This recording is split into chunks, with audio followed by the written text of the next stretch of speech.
Hello everyone, welcome back to my channel. और आज है कजरी तीज। आप में से ज़्यादातर लोग नहीं जानते होंगे कजरी तीज क्या होता है, तो कौन सा त्यौहार है। बेसिकली ये राजस्थान में मनाई जाती है कजरी तीज, एंड एनसीआर में यूपी साइड में मनाई जाती है हरियाली तीज। तो मेरे पीहर में तो हरियाली तीज मनाई जाती है, लेकिन मेरे ससुराल में कजरी तीज। तो इसको सब तीजों में बड़ी तीज कहते हैं और आज हम वो सेलिब्रेट करने वाले हैं और मैं इसी के ऊपर आज ब्लॉग बनाऊँगी। तो चलिए वीडियो को स्टार्ट करते हैं।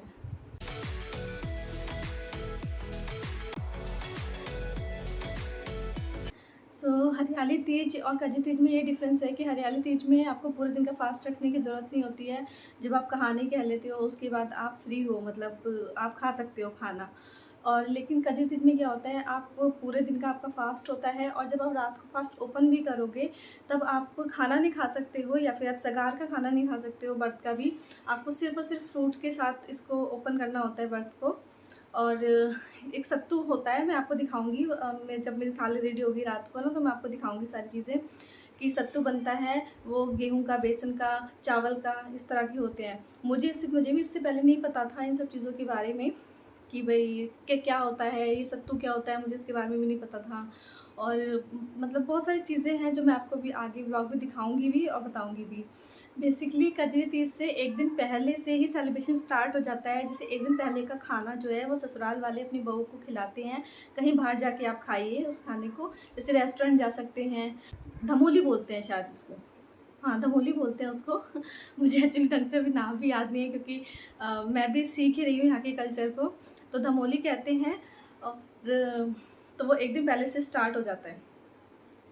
रात को आप वो करिए और मेहंदी वगैरह सब एक दिन पहले लगा लेते हैं, सेम एज। तो मैंने भी मेहंदी लगाई है, देखिए मैं तो खुद से ही मेहंदी लगा लेती हूँ अपने हाथों पे।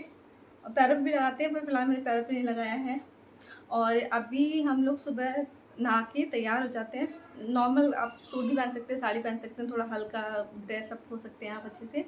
उसके बाद सबसे पहली चीज़ आज हमें क्या करनी होती है कि हमें सबसे पहले जाना होता है झूला झूलने के लिए।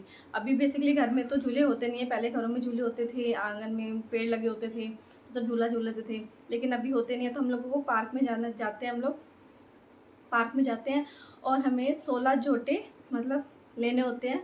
उसके आगे आप झूल सकते हो, उससे कम नहीं झूलना होता है। तो वो हम करके आ चुके हैं, झोटे लेके आ चुके हैं। उसका वीडियो मैं अभी डाल देती हूँ उस पर, आप वो भी एंजॉय कीजिए। हमारे घर के पास जो पार्क है, हम वहीं पर जाते हैं हर साल झूला झूलने के लिए। तो इस साल भी हम वहीं आए हैं। और जब हम झूला झूल लेते हैं उसके बाद हम कुछ भी लिक्विड ले सकते हैं एक बार, जैसे कि या चाय ले लीजिए, कॉफ़ी या फिर जूस, वो हमने ले लिया था उसके बाद। और एक और स्पेशल चीज़ ये है कि जो भी हम व्रत करते हैं, रात को जिस जिस सामान से हम व्रत करते हैं, ओपन करते हैं, वही सब सामान हम अभी अपने से किसी बड़े को दे सकते हैं। जैसे अपनी नंद को दे सकते हैं, बुआ सास को दे सकते हैं। तो आप हर साल एक ही दे सकते हैं, वो भी आपको 16 देनी होती हैं। और उससे आप ज़्यादा दे सकते हैं तो बहुत अच्छी बात होती है, लेकिन 16 आपको देनी चाहिए, ऐसे हमारे शास्त्रों में लिखा है। तो उस अकॉर्डिंग से मैंने तो अभी लास्ट ईयर से स्टार्ट किया। तो मैंने सबसे पहली बार जो दिया है वो मेरी अपनी नंद को दिया, बड़ी नंद को। और अब की बार इस साल मैंने अपनी छोटी नंद को दिया है। सो उनका भी हम उनके घर देकर आए थे, वो भी हम कल रात को ही दे के आ गए। आप सेम डे भी दे के आ सकते हैं मॉर्निंग में, क्योंकि रात को वो उसी सब सामान से अपना व्रत जो है ना पूजा करेंगी, अपना व्रत ओपन करते हैं। तो वो भी हम कर चुके हैं। तो ये भी इस कजरी तीज में स्पेशल होता है कि ये भी करना होता है। जबकि हरियाली तीज में ऐसा कुछ नहीं होता, सिर्फ आपको बायना निकालना होता है अपने से बड़ों को, जैसे पैर छू के पैसेज और मतलब कुछ गिफ्ट दे सकते हैं, साड़ी वगैरह। तो सेम इसमें भी होता है, लेकिन आप वो लोग हमारे इस दिए हुए सामान से ना रात को पूजा करते हैं एक्चुअली। तो इसलिए वो पहले देना पड़ता है, या तो मॉर्निंग में दे दीजिए या फिर एक दिन पहले दे के आ जाइए। तो वो भी मैं अभी दिखाती हूँ आपको कि हमने किस तरह से दिया था। ये जो सेंटर में रखा है इसको कहते हैं सत्तू।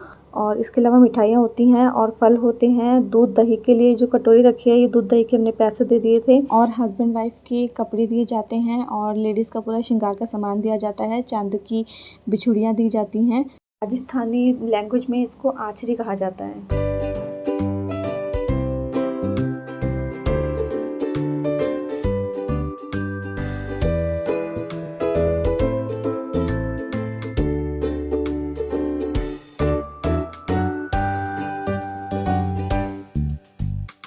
ये जो मिट्टी से बना हुआ है इसको कहते हैं पाल। और इसके अंदर दूध में पानी मिक्स करके जो ये जल होता है इसको डाला जाता है 16 बार। उसके बाद दीवार पे कुमकुम की बिंदी लगाई जाती हैं 16, और उसके बाद काजल की टिक्की लगाई जाती हैं 16 दीवार पर ही। और ये जो पेड़ की डाली लगाई हुई है ये बेरी का पेड़ होता है, उसकी डाली लगाई जाती है और इसके ऊपर आप चुन्नी उड़ा सकते हैं या फिर कलावा चढ़ा देते हैं। इसी की पूजा की जाती है एक्चुअली तीज माता के लिए। और एक छोटा सत्तू चढ़ाया जाता है, उसके ऊपर कुछ पैसे रख दिए जाते हैं। कटोरी में गेहूं भर के उसके ऊपर गुड़ रखा जाता है, उसकी पूजा की जाती है। और नेक्स्ट डे ये सत्तू गुड़ और गेहूं किसी को भी आप दान में दे सकते हैं या फिर मंदिर में दे सकते हैं। और ये जितने भी फल इस थाली में रखे हैं या जितने भी फल से हम ओपन करते हैं अपना फास्ट, उन सबको हमें दीपक की रोशनी में देखना होता है इस जल के अंदर। और अपनी चुन्नी देखनी होती है, कुछ गोल्ड का सामान देखना होता है।